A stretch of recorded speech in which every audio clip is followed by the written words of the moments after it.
Can you give us an update on the situation, especially in Langa and Dunuen, and also the immediate needs of the affected communities? Thank you for having me. Gift of the Givers teams have responded to 12 fires over the last 10 days. And just when we thought the fire season was over, we had a mega one on Boxing Day evening when a fire destroyed a number of structures at the Joe Slovo informal settlement in Langa. Close to 1,000 people displaced there, although we're waiting the exact numbers after the local authorities provide us with the numbers. But Gift of the Givers teams were on site as the fire was happening and activated our humanitarian assistance by the morning. We assisted the families with hot meals as all their food items had completely burnt out. And when we got on site, they were informing us how hungry they are. We provided them with clean bottled water as all the water pipes had burnt out, blankets, personal hygiene care item packs, toiletries, baby care packs, and of course, some warm clothing. But simultaneously, we were involved with 3 big fires in 3 days. We had a mega one in Dunuen, where close to 300 structures has burnt out. And then we had the big one in Masipumalele as well, where 490 people have been left this place as well. So over this last 3 fires, close to over 1,500 people displaced. Yeah, but given the situation there, how do you coordinate, especially with government, for instance, NGOs like yourself, as well as the local communities, to ensure this efficient disaster relief in parts like this? You know, over the last statistics, over the last few years, it was proven when from November till January, it's when the fire season starts. But this has been our busiest fire season in history. As over the last 10 days, there was simultaneously a fire in different parts of the informal settlements around the Western Cape, as far as Paul East and Dorens. In fact, the first fire that occurred was at the Jester Williams informal settlement in Paul East. There afterwards, it was the Kosovo one in Philippi. There was one in Mufuleni. There was one in the Dorens, in the Stockland informal settlement. Then we had the one in Masipumalele, 3 in Dunuen, and 1 in Langa. We have brought in additional stocks from our warehouses in KZN, in our warehouse in Gauteng. We have bought out all supplies from our suppliers here in the Western Cape. Yeah. And the heat, the humidity and the heat is terrible during the day. And residents, and for this time, we have changed the approach. As soon as we're distributing meals, we are providing each family with 5 liters bottle of water, so at least they can take their medication and stay hydrated. And we've also changed the way in the way we have provided that infant care packs to the mothers with babies on the ground.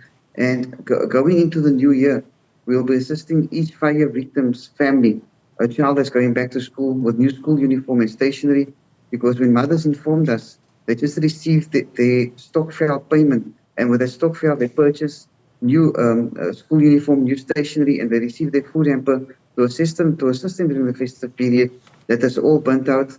So once they are back in their homes and they have a roof over their head, we'll be assisting each family with a food hamper so they can just get a kickstart until their next government grant or until their next pay. Right.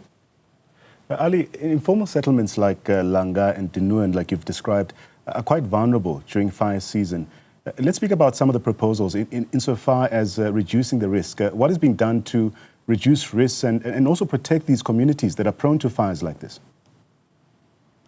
You know, disaster risk management teams, the city, the municipality, NGOs, we have tried to educate those staying in informal settlements, because that's not the thing that started this season. This is coming over the last few years. And we have informed residents not to build on top of one another, not to cover make the pathways narrow for firefighters to move through, not building over the fire extinguishers.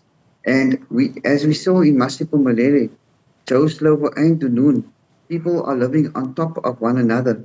And when the fire occurs, guaranteed there's not one structure or 10 structures. There's about 50 to 100 structures. Also, I was very shocked on Boxing evening when I went to the fire site at Joe Slovo informal settlement. The amount of people that was intoxicated. Some of their homes were burning out. And the way and they were putting themselves at risk because they did not know which way to move. Yeah. And in few of the fires, it was caused by negligence. People were intoxicated. They left the candle on. They left the paraffin stove on. And with the southeasterly winds we have in the evening, they not only put their own lives at risk, they destroyed many homes of the community, leaving thousands of people homeless.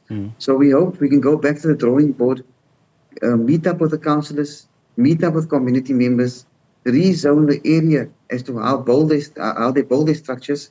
Because if the fire department had easier pathways, the devastation would have not been so huge. Yeah.